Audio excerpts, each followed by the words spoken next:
નમસ્કાર દર્શક મિત્રો, બગદાણાની બબાલમાં હાલમાં ખૂબ મોટા સમાચાર એ સામે આવી રહ્યા છે કે માયાભાઈ આહિરના દીકરા જયરાજ આહિરને હવે એસઆઈટી દ્વારા મહુવાની કોર્ટમાં હાજર કરવામાં આવ્યો છે અને જયરાજ આહિરની સાથે જે છે જયરાજ આહિરના જે મોટા ભાઈ છે ભરત ભમ્મર તે પણ વકીલોની ફોજ સાથે હાલમાં કોર્ટમાં હાજર છે।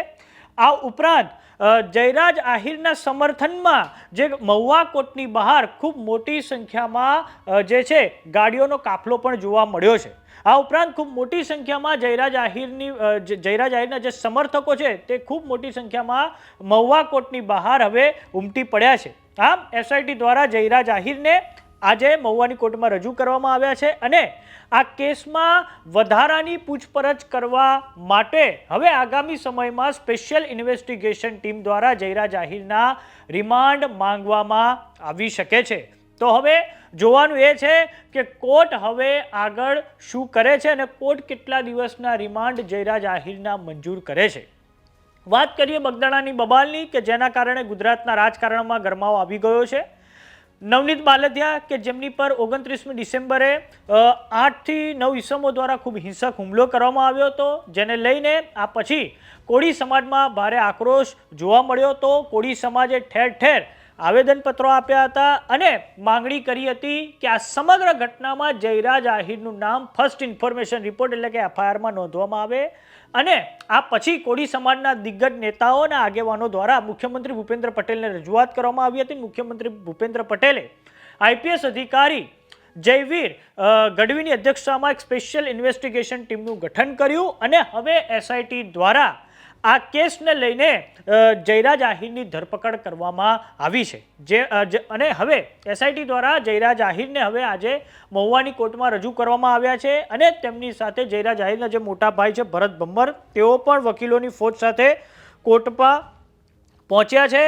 પોલીસનો ખૂબ મોટો કાફલો હાલમાં તો ત્યાં બંદોબસ્તમાં હાજર છે અને પોલીસે મીડિયાને અંદર જતા પણ હાલમાં તો રોકી દીધું છે। તો હવે જોવાનું એ રહે છે કે કોર્ટ કેટલા દિવસના રિમાન્ડ જયરાજ આહિરના મંજૂર કરે છે। તો બગદાણાની બબાલમાં હવે કોળી સમાજની માંગણી છે કે જે ડીવાયએસપી રીમા ઝાલા છે તેમને સસ્પેન્ડ કરવામાં આવે। આ ઉપરાંત ફરિયાદમાં હવે બગદાણાના જે પૂર્વ પીઆઈ છે ડીવી ડાંગર તેમનું નામ પણ ફરિયાદમાં ઉમેરવામાં આવે તેવી માંગણી કોળી સમાજની લીગલ ટીમ દ્વારા હવે કરવામાં આવી છે અને તેઓ આગામી સમયમાં સ્પેશિયલ ઇન્વેસ્ટિગેશન ટીમ સમક્ષ આ બાબતે રજૂઆત પણ કરવાની છે।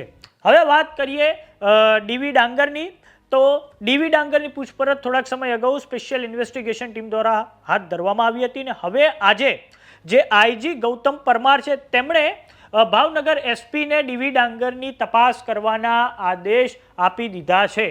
વાત કરીએ ડીવાયએસપી રીમા ઝાલાની, તો ડીવાયએસપી રીમા ઝાલાએ થોડાક સમય અગાઉ તેમની પર એવા આક્ષેપો લાગ્યા હતા કે તેમણે નવનીત બાલદિયાના દીકરા સાથે ખૂબ ગેરવર્તણૂક કરી હતી, તો તેને લઈને તેમની પાસેથી હવે મહુવાનો જે ચાર્જ છે તે લઈ લેવામાં આવ્યો છે અને તેમનો ચાર્જ એમબી નકુમને સોંપવામાં આવ્યો છે। પરંતુ કોળી સમાજ માંગણી કરી રહ્યો છે કે ડીવાયએસપી રીમા ઝાલાને પણ સસ્પેન્ડ કરવામાં આવે, કેમ કે ડીવાયએસપી રીમા ઝાલાએ શરૂઆતમાં જયરાજ આહિરને પ્રેસ કોન્ફરન્સ કરીને ક્લીન ચીટ આપી દીધી હતી।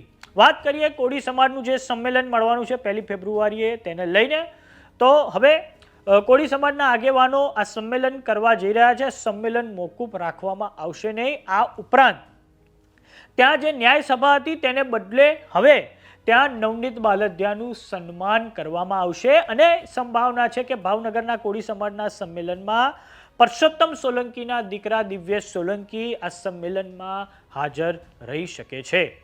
તો હવે જોવાનું એ રહે છે કે કોર્ટ હવે આગળ શું કરશે અને જયરાજ આહિરના કેટલા દિવસના રિમાન્ડ મંજૂર થાય છે કે કેમ તે આજે હવે આપણને ખબર પડશે। એસઆઈટી દ્વારા તેમને મહુવાની કોર્ટમાં રજૂ કરવામાં આવ્યા છે।